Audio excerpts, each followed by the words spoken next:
RadioPirate.com. A definite breakthrough step in home entertainment. Les amis, Éric Duhem est avec nous autres. Ça faisait longtemps qu'on ne l'avait pas vu. Petite grippette bronchite la semaine passée, genre? Moi, mais là, je suis correct. C'est la première journée que je me sens top shape. OK. Que je tousse plus. Mais beaucoup que de je monde crache ont plus. des gens de bronchite, puis elle a été tough. Hein. On s'est caché beaucoup, il ne faut pas oublier. Là. Oui. Puis Donc, on paye les elle était prix de ça. particulièrement dégueulasse. Là. C'était comme... Moi, j'ai souvent eu mal à la gorge. Ou, j'étais congestionné du nez, mais des bronches, là, c'est la première fois que j'étais pogné de même. Tu étais obligé de prendre des antibiotiques? Un peu, oui. Oui. Hey, Éric, bienvenue. On est content de te voir. Plusieurs affaires à jaser, beaucoup d'affaires à jaser. On en parlait avant de rentrer en onde. Est-ce que c'est le... je sais qu'on a bien des défis, là, mais des défis de gestion du day-to-day. Mais moi, je pense quand même que cette semaine, ce qui est arrivé, là, puis je sais qu'à l'intérieur du Parti conservateur, on en parlait en ondes avant de rentrer, ça va être un sujet quand même important dans la prochaine année, vers où vous en allez. Mais regarde, je te guide vers quelque chose, puis j'ai hâte de t'entendre là-dessus. Là, on a les libéraux, puis je ne sais pas si les conservateurs ne feront pas une patente, parce que j'ai trouvé que Poilievre a été très tranquille cette semaine, puis plusieurs l'ont remarqué. Donc, on a un défi au Canada, on vieillit, il faut rentrer du monde, il faut que le Canada s'enrichisse. Une des manières de s'enrichir, c'est l'immigration. OK. Donc, eux autres, ils disent 450, 480. Le monde jusqu'à 500 dans quelques années. Puis là, ben, tu as au Québec, puis je sais, puis là, ce matin, il y a un texte dans le National Post qui nous montre la photo de Legault, puis il nous traite comme une société de xénophobes carrément. Donc, tu as Legault qui, lui, on le sait clairement, sa position, c'est quoi. Donc, eux autres sont caribous, pas anti-immigration, mais ils n'aiment pas bien ça, l'immigration. Ils ont peur de perdre la langue. Il y a un défi de langue, etc. Mais là, si je prends des maths de base, là, 500 000 qui rentrent d'une année au Canada, puis on prend 40 000 de ça. On est en bas de 10 puis on représente 21 de la population canadienne. Ça veut dire que d'année en année, pour le futur de mes enfants, le Québec va être moins riche et moins performant, parce qu'il ne faut pas oublier que le Québec tire de l'argent de la péréquation depuis toujours. Je ne vois pas quand ça va changer. Mais plus on va diminuer en importance au Canada, plus ça va diminuer. Puis aussi, on le voit là. T'sais, on a juste regardé un match des Raptors pour voir la diversité dans l'aréna. Donc, ça doit amener un peu de richesse, ces gens-là, là, contrairement à ce que François Legault dit. C'est un maudit gros sujet, le sujet de l'immigration au Québec. Là. Puis, tu sais, on n'en parle pas de manière très émotive. Donc, on n'en parle pas de manière intelligente. Non. Puis c'est encore pire que ce que tu viens de dire. Là. Je ne veux pas faire paniquer le monde, mais quand tu dis on est juste 21, puis si on a juste 10 de l'immigration ou moins, on va décliner. Mais c'est pas juste ça. C'est qu'on se reproduit aussi moins vite que le Canada anglais en plus. Là. En plus. Fait qu'on a une double pression. C'est évident qu'il faut faire quelque chose. Ça prend des politiques aussi natalistes. Ça prend, je veux dire, il faut qu'on ait du monde. Là. Ça prend du monde au Québec parce que sinon, on va être une société qui va décliner. C'est aussi simple que ça. On est déjà une société vieillissante. D'ailleurs, ceux qui se découragent du résultat des élections, là, c'est beaucoup ça a ça. été Là. beaucoup un vote générationnel. Mais ça. Bon. Fait que il y a ça. L'immigration, évidemment, ne réglera pas tous les problèmes, dans le sens où, même si tu rentrais bien des immigrants, eux autres aussi ont besoin de services, puis tout ça ne réglera pas nécessairement tous les problèmes. Il va falloir qu'on travaille plus aussi. Hein, les Québécois, on le sait, là, on travaille 2 ans de moins que les Canadiens anglais en moyenne, puis qui déjà, eux autres, travaillent moins que les Américains. On prend notre retraite plus vite. Oui. On travaille... Ben, les gens, on l'a vu, là, 65 ans et plus, mettons, le Japon, 70 des gens de 65 ans et plus travaillent. Nous autres, 35 des gens travaillent, donc le reste sont déjà en retraite, ils font rien. Puis aucune productivité de ces gens-là. Ça, c'est un problème. Mais ça va tout ensemble, Jeff. Oui, c'est qu'on a toutes les pires de toutes. Ouais, on a un taux de natalité le plus bas. Ouais, mais le plus on gros a une des problèmes, immigration c'est moins l'immigration. grave que les autres. Puis en plus, on a un taux de productivité plus bas. On prend notre retraite plus de bonne heure. Fait que qu'est-ce qui arrive? Il arrive que tu n'as plus de monde travailler. Fait que la pénurie de main-d'œuvre, elle va nous affecter encore plus que les autres. Là, comment on va régler ça? D'abord, la question du français, c'est sûr que c'est au cœur du débat. Les Québécois, puis ils ont à juste titre, là, ils ont raison d'avoir, de mettre l'emphase sur le fait que les immigrants doivent apprendre le français. Cela étant dit, quand tu fais des campagnes électorales comme j'ai fait depuis plusieurs mois, puis tu fais des tournées partout au Québec, tu vas dans des usines partout dans les régions, là, puis dans le fin fond d'un rang, dans une région éloignée, tu arrives là, puis il y a des travailleurs étrangers qui sont là. Puis ces gens-là, ils ne s'assimilent pas à l'anglais, là. Il parle français. Ben, c'est ça. Ça prend 1 an ou 2, là, puis il parle français comme nous, là, avec un Hier, accent. sur Radio là. Pirate Prime, là, je parlais d'une compagnie, je fais affaire avec Gérald au bord de la rue, Freneco, qui a son usine à Portneuf. New York, Portneuf. Portneuf. Puis Jim est allé faire un Jim qui a fait tes vidéos pour ta campagne. Oui, Jimmy. Jim est allé faire un vidéo corporatif dans cette compagnie-là, puis il m'a entendu après. Il dit, Jeff, ce que tu as raconté, c'est carrément ça. Là, tu es dans le fin fond de Portneuf, où ce qu'habituellement, tu as 200 employés qui étaient tous des gens du coin. OK? Quand son père, à Gérald, puis son frère, quand le père a parti à la compagnie, ils font des trosses de maison, puis des toits, puis des planchers, puis des murs. Là. Il dit, c'est tous des gens du coin. Mais là, il a manqué de gens du coin, parce que tout le monde cherchait de la main-d'œuvre. Donc, eux autres se sont tournés de bord. Il y a des dessinateurs qui travaillent au Vietnam la nuit. Il y en a 6 qui travaillent pour eux autres. Et ils ont fait venir des Mexicains, mais ils sont comme poignés sur le nombre parce qu'ils n'ont pas le droit de n'avoir. Mais il y en a quand même quasiment à moitié dans la place. Puis Gérald me contait, il dit, hey, moi, quand je vois d'un party, c'est capoté. Là. Il dit, les Mexicains parlent français, les enfants, c'est réglé. Les Mexicains qui sont là depuis 4-5 ans commencent à parler baragouiné du français. Les gens de Portneuf qui sont à l'usine, qui étaient là depuis toujours, commencent à baragouiner de l'espagnol. Ça prend de la bière, ça mange des burritos, ça rit ensemble. C'est pas mal ça là, qu'on va avoir. Là. Mais c'est sûr. Mais ça va finir par les enfants qui vont parler avec un accent de Québec. Ou s'ils sont au Saguenay, ils vont avoir un accent du Saguenay. Moi, je l'ai vécu dans ma jeunesse. J'ai été élevé avec des Portugais, des Italiens. Surprenant au Saguenay, qu'est-ce qu'il y a? Oui, le père avait un accent de la misère à le comprendre, mais les jeunes, ils parlaient avec l'accent du Lac-Saint-Jean. J'ai un de mes candidats qui était dans ta famille qui a vécu ça. Karim, c'est l'enfer. Karim, c'est exactement ça. Fait que je veux dire, c'est une réalité. Là. C'est pas une question idéologique. Là. Puis, tu sais, Jean Boulet, là, qui dit que 80% ne parlent pas français puis ils ne travaillent pas. Là, ça véhicule des préjugés, mais la réalité n'est pas là. Pantoute, là. Ces gens-là travaillent autant, sinon plus que nous, dépendamment de quelle communauté. Là, mais il y a plusieurs communautés qui travaillent pas mal plus que les Québécois francophones de vieille souche. Là. Et donc, mais au niveau générationnel, je reviens sur l'impact des générations, il y a un clivage. Parce que les plus jeunes ont vécu ça. Tu sais, les enfants des Mexicains dont tu parles à Portneuf, là, ben eux autres, ils ont été à l'école avec des petits Tremblés. Là. Exactement. Et eux autres, là, ils ne voient pas la différence. Mais la grand-mère, là, a peur. Fait que là, il y a une espèce de fossé générationnel sur la question de l'immigration. Le sondage a sorti, là, c'est 75 des gens qui n'en veulent pas plus. Donc, tu sais, ultimement, toi, comme chef de parti, puis moi, comme gars de radio, puis qui essaie de brasser des affaires, tu sais, c'est sûr que tu ne te bats pas avec un sujet aussi émotif pendant 30 ans de temps. Là. À un moment donné, tu tranches, pas un bord ou de l'autre, tu dis, regarde, I rest my case, j'ai fait ce que j'avais à faire. Les Québécois, ils n'en veulent pas beaucoup, mais au nom de la langue, au nom des coutumes, au nom de la culture, mais là, tu leur exposes le fait, OK, parfait, on va suivre ce que vous dites, mais on va disparaître. Mais la proposition que j'avais faite au Congrès, puis je vais la reproposer cette année, là, on a un autre Congrès en 2023, il y a 2 choses. D'abord, quand on est en pénurie de main-d'œuvre, il faut augmenter, on n'a pas le choix, il faut trouver plus de travailleurs. Oui, on peut, par exemple, on l'a fait en campagne électorale, offrir à des travailleurs plus âgés des crédits d'impôt pour qu'ils puissent continuer à travailler puis pour pas que ça les pénalise puis qu'ils aient l'impression de travailler pour rien. Fait que s'assurer que les personnes âgées reviennent le plus possible au travail, ça, c'est un apport important qu'il faut. Puis le gouvernement doit faire quelque chose. J'espère que la CAQ va nous voler nos idées là-dessus. Mais ça va prendre aussi des immigrants. Fait que si on est en pénurie de main-d'œuvre, il faut qu'on accepte qu'on va augmenter les seuils. Puis dire on va les diminuer si et seulement si il y a une période de chômage trop important. Puis ça peut arriver, là, parce qu'on s'en va vers une crise économique. Je ne sais pas comment on va sortir de ça. Là.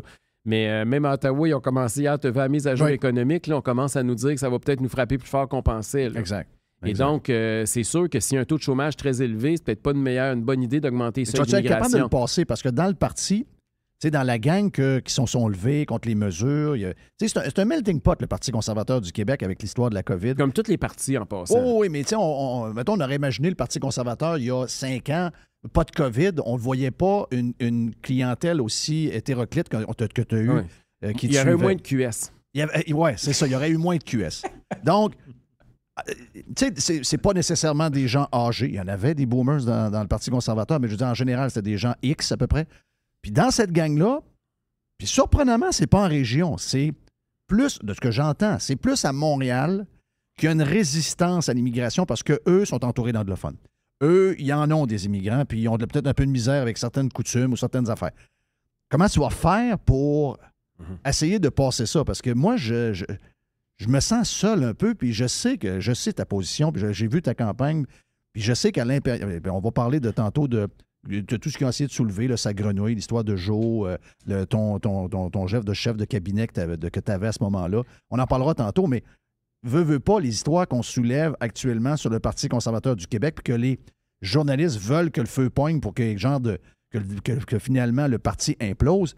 C'est tout relié un peu à l'histoire de l'immigration. Bon, d'abord, tu as raison sur le clivage Montréal versus le reste du Québec, mais c'est pas vrai qu'au Parti conservateur du Québec. Là. C'est vrai dans toute la société de façon générale. Rappelez-vous que le mouvement indépendantiste, là où il était le plus fort, c'était dans l'est de Montréal. Oui.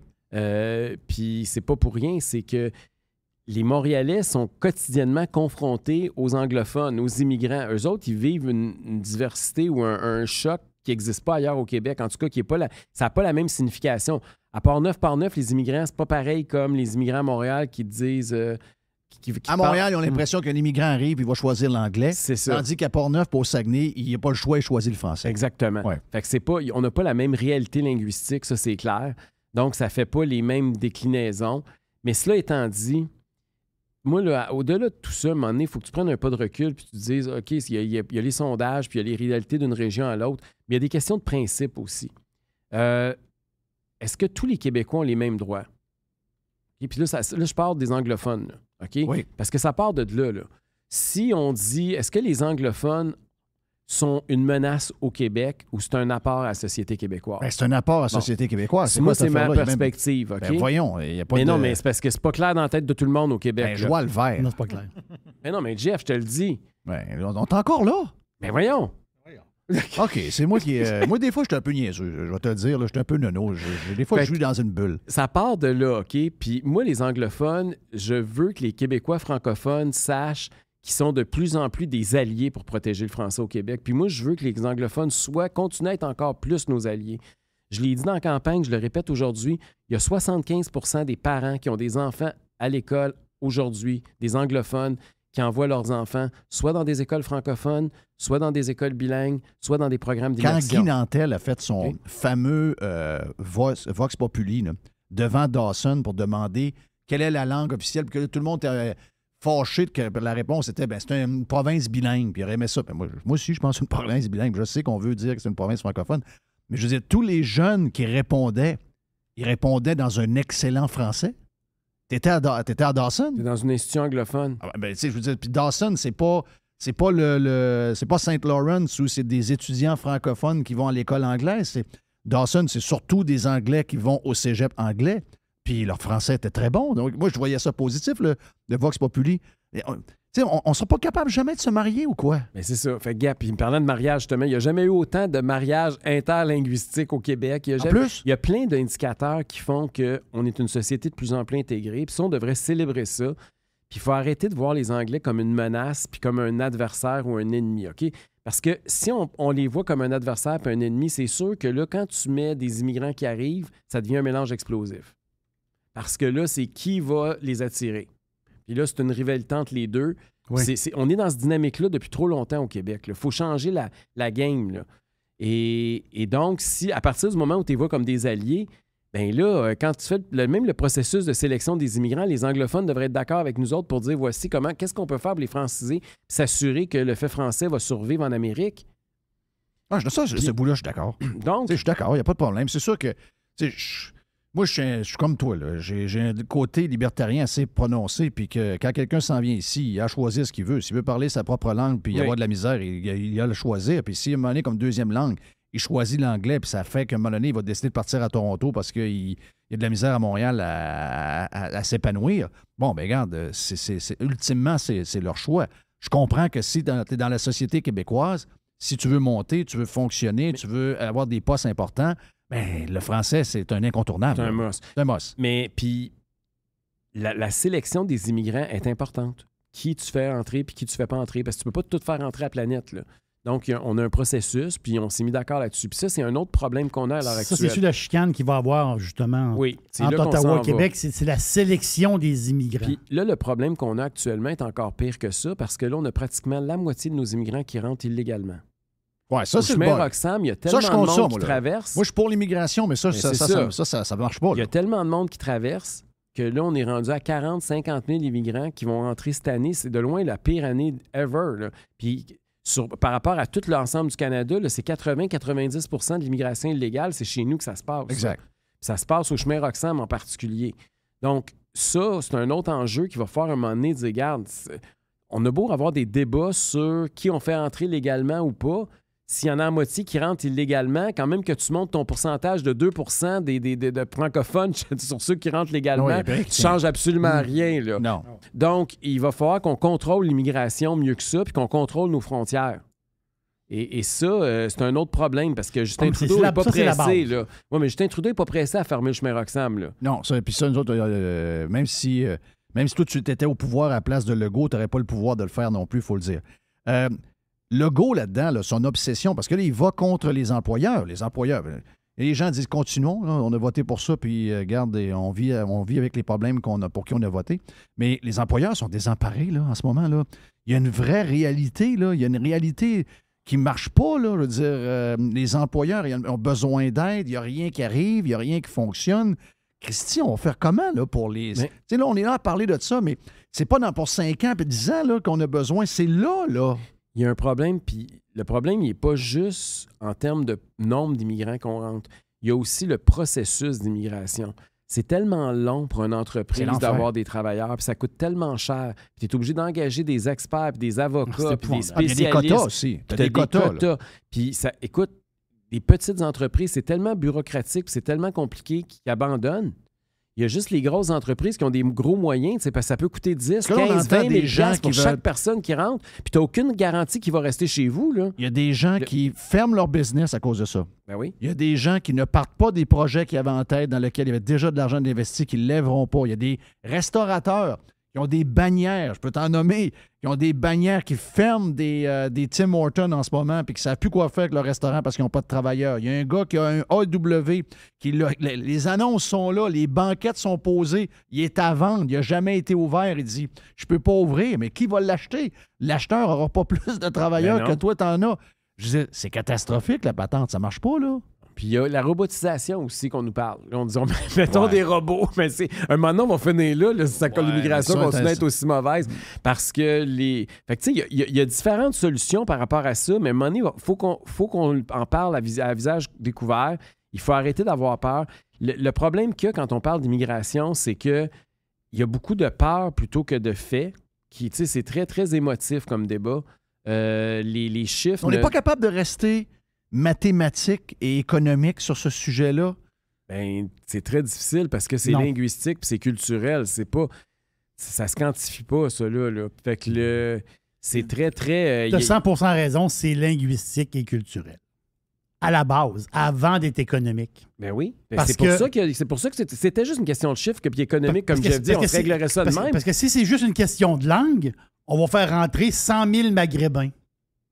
Mais là, culturellement, ça ne marchera plus. Là. Ah oui, regardons. Là, tu repars un autre débat. Ah, voilà, l'autre débat va repartir ici, là. Oui, c'est ça. Okay? Moi, je vais te coller à la shot de ce que tu veux dire. Si c'est une question de langue, si c'est une question, de raciser ou pas, on va prendre le mot, là, c'est le mot qui est utilisé, on va faire rentrer 100 000 Africains. Ça ne marchera pas non plus. Ben, ils parlent français. Ça ne marchera pas non plus. Non, OK. Mais il y a une affaire, si tu rentres 100 000 Mexicains, ça marche. Ça marche. Ils sont cathos et sont blancs. Ils sont catholiques. Je ne sais pas s'ils sont blancs. Ils sont chrétiens. Moi, je pense que Jerry a raison. Je suis à la même place. J'ai rencontré un curé pendant la campagne électorale qui m'a raconté comment lui était content parce que c'était grâce aux Mexicains qui remplissaient son église. Ben voilà. On va plus à l'église. Il m'a raconté ça. Mais c'est un gars qui a une croix dans le cou. Ça le dérange moins. Voilà. Puis il parle pas français, c'est moins grave. Oui. Mais sais-tu quoi? Puis il n'y aura pas de condo dans mon église, dans ma paroisse. Vous savez que je ne suis pas un conservateur social, là, puis je ne suis pas un freak de la religion, là. Mais j'ai vu que dans cette communauté-là, entre autres, l'Église était un extraordinaire facteur d'intégration. Bien sûr. Parce que les immigrants, quand ils sont arrivés, ils sont très cathos. Fait qu'ils se sont tous réfugiés dans l'Église. Le dimanche, c'est eux autres qui animent. Puis là, ils se sont impliqués dans la paroisse. Puis là, ils ont tout ça. Puis là, il y avait des vieilles sœurs qui étaient là. Puis tout ça. Ils les ont aidés. Organise une tombe Et là. là, Organise une autre évidemment, ce patente. monde-là, ça parle tout en français. Puis là, ça leur a donné des cours sur toutes sortes d'affaires. Puis ça leur apprend, comme quand il fait froid, qu'est-ce qu'il faut faire. Puis des questions de base là, que ce monde-là se pose quand il arrive. Fait l'Église a été comme une espèce de centre communautaire pour les intégrer au Québec francophone. Puis même au niveau de l'histoire puis de la culture, ça a été un bon vecteur pour eux autres. C'était quand même assez spécial. Là. Mais je ne sais pas si ça se passe à grande échelle ou si c'est juste dans certaines communautés, dans certains villages. Mais je l'ai vu de mes yeux. Là. C'est pas le gars qui a vu le gars qui a vu l'ours. Je fais le lien avec le sujet, le temps passe. Je fais le lien avec le sujet pour t'amener sur ce qui était jasé pendant que tu étais absent, pendant que tu étais malade. Puis je sais que tu es au courant de tout, là, tu suis tout, puis même probablement tous les patinages alentour de ce qui est dit dans les journaux, puis pas dans les journaux, puis etc. Donc là, on a une histoire qu'on entend. Bon, on voit que, premièrement, on sent qu'il y a certains journalistes et certains médias qui aiment brasser un peu d'histoire. Ils le font avec le Parti libéral aussi, on remarque bien. Ils aiment ça quand ça grenouille dans un parti et ça leur ferait plaisir peut-être de voir le parti imploser. Moi, c'est ce que je pense. Donc, on essaie peut-être de exagérer les histoires, je sens, mais quand même, il y a quelque chose. Donc, tu as un bénévole actif que moi, je considère comme étant important. Je sais qu'il y en a plusieurs. Je sais qu'il y a Joanne, je sais qu'il y a Adrien est encore là. Je sais que tous ces gens-là importants sont là. Je pense que Joe, c'est un caractère. Joe, c'est un gars qui prend de la place. Joe Hamel, donc là, on a une histoire qu'on entend. Parce que tout ce qui était écrit est vrai. Je ne le sais pas. L'autre affaire, c'est que ça part de Joe, mais surtout je dirais que Joe représente peut-être des anciens candidats de la dernière élection qui voient que le parti s'en va vers un genre de parti caribou anti-immigration et qu'il y a quelqu'un proche de toi qui était le genre de chef d'orchestre. Son nom, regarde, je le connais pas, je ne sais pas c'est qui, mais que c'est lui qui pourrait s'aborder le Parti conservateur tel que certains le voient. Donc, j'ai essayé de comprendre toute l'histoire. Puis d'abord, qu'est-ce qui est vrai, qui n'est pas vrai? Mais d'abord, puis qu'est-ce que tu vas faire avec ça? Ce qui est vrai, c'est que samedi dernier, j'ai réuni tous nos candidats à Drummondville. On a fait notre post-mortem. Est-ce que tout le monde était là? Non, mais peut-être 70 candidats. Les régions éloignées n'étaient pas là. Puis d'ailleurs, c'est pour ça que je pars. Lundi, je m'en vais en Abitibi, puis je commence des tournées des régions pour aller rejoindre. Parce que tu comprends que le monde de l'Abitibi, du Saguenay et de la Gaspésie ne sont pas venus. Là. Donc là, je commence les tournées des régions. Mais il y avait quand même, la majorité des candidats étaient présents à Drummondville samedi dernier. Puis, il n'y en a pas un qui est allé répéter les propos que j'avais entendus sous couvert de l'anonymat des médias des derniers jours. Là. Fait que l'état d'esprit était très positif. Il n'y a pas eu personne qui a mentionné ça. La politique du parti n'a pas changé depuis l'élection ou pendant la campagne électorale. On va avoir un congrès comme tous les partis politiques. Il va y avoir des positions qui vont être adoptées démocratiquement en congrès par nos membres. Puis statutairement, il faut le faire en 2023. Fait que c'est d'ici dans moins d'un an, ça va avoir lieu. Et donc, ça continue son rôle. Les candidats qui étaient là, ce dont ils m'ont parlé samedi dernier, c'était ce qu'il fallait améliorer. Évidemment qu'il y a eu des failles. Évidemment qu'on a fait des erreurs. Mais dans l'ensemble, le beat était quand même positif, là. Je sais qu'on aurait souhaité, tous la gang, moi le premier, j'aurais souhaité qu'on fasse élire des députés. J'aurais souhaité moi-même être élu à l'Assemblée nationale, bien évidemment. Mais je suis conscient aussi qu'on a monté quand même de quelques milliers de votes à 530 000. On a connu la plus grosse croissance de notre vivant pour un parti politique. Fait qu'il y a plus de choses qui ont bien fonctionné que mal fonctionné. La campagne, oui, il y a eu des problèmes, mais quand je regarde les sondages, mais dis-moi pourquoi on est resté au même point entre le moment du déclenchement des élections puis le moment où on a compté les votes. Il n'y a pas eu de chute drastique, puis il n'y a pas eu de grogne incroyable dans le parti. Là. Il y a des side-shows. Mais il y a des je vais t'en nommer. Je te dis ça là, parce que j'entends, puis tu me le dis.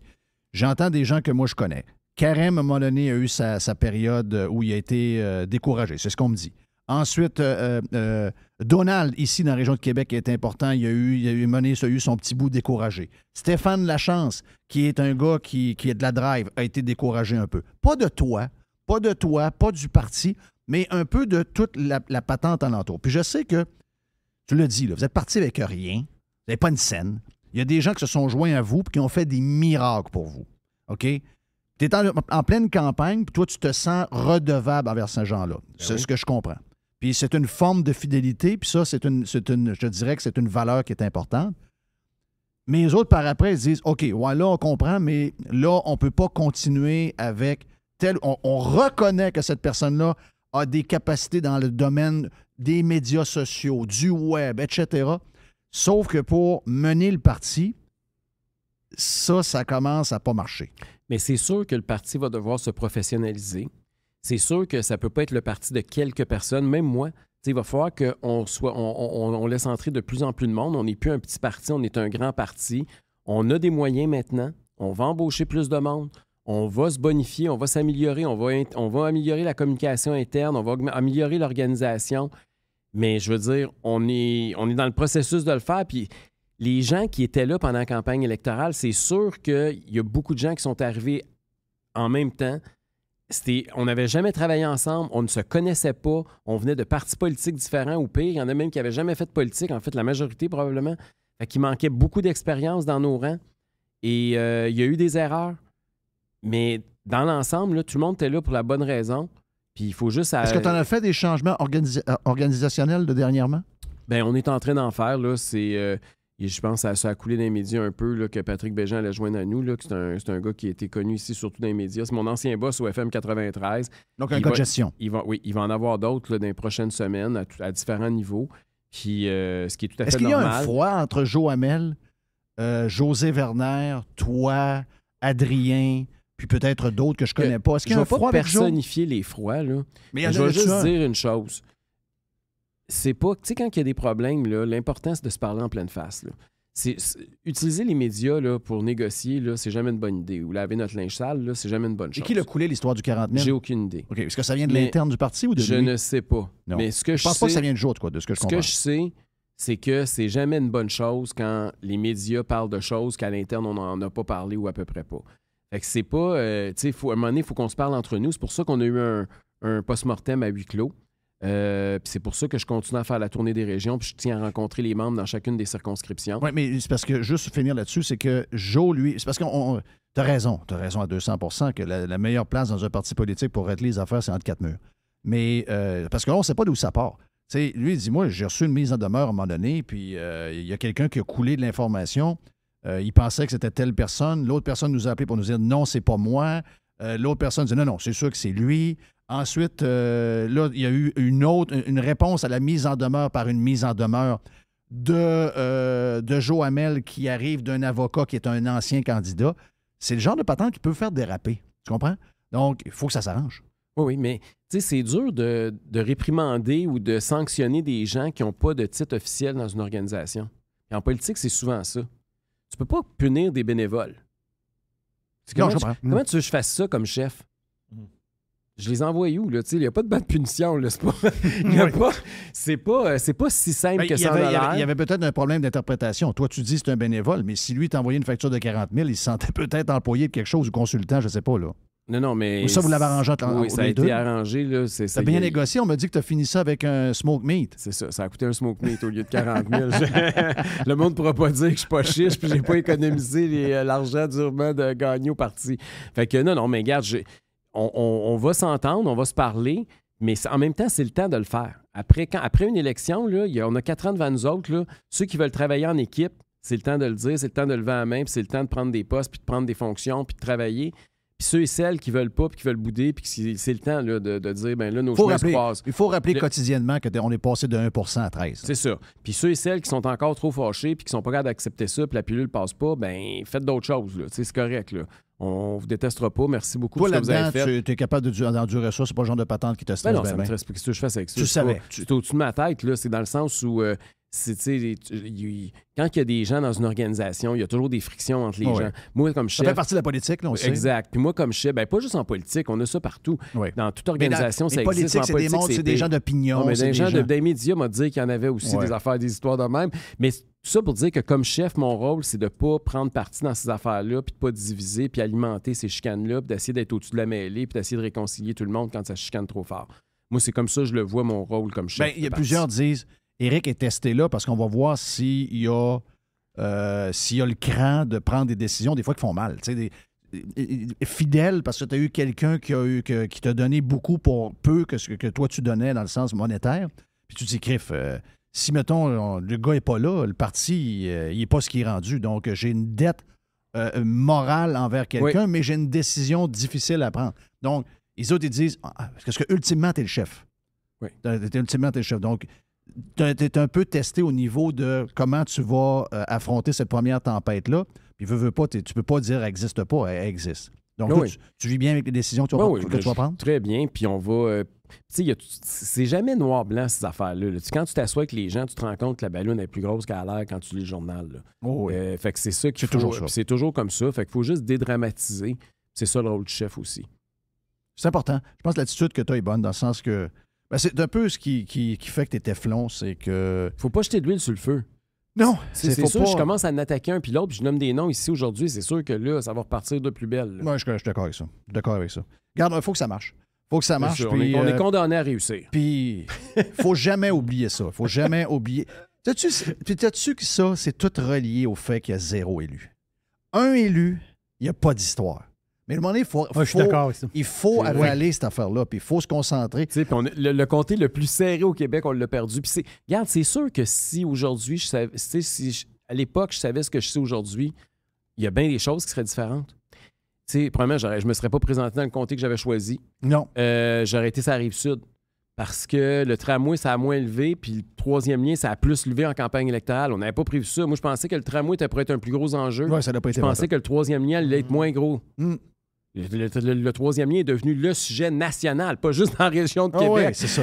Moi, je pensais Tandis que c'était à Rive-Sud, le troisième lien touche plus le monde. Ben, c'est normal. Oui. Fait que là, tu sais, il y a toutes sortes d'affaires comme ça, puis le fait que on savait pas où notre vote était réparti, on n'avait pas d'historique. Là, on en a un. Là. Oui. On peut regarder les chiffres, on le sait où ça lève puis où ça lève pas. Là. Exact. Merci, Éric, t'es fin. Merci. Ciao. Merci bonne de journée, ta franchise. Lâche pas, puis on t'adore, mon ami Éric. Éric Duhem, chef du Parti conservateur du Québec. La boîte à Pids avec Jerry après sur Radio Pirate Live. Radio Pirate. Do you like it? Yeah! 100%. Pirate.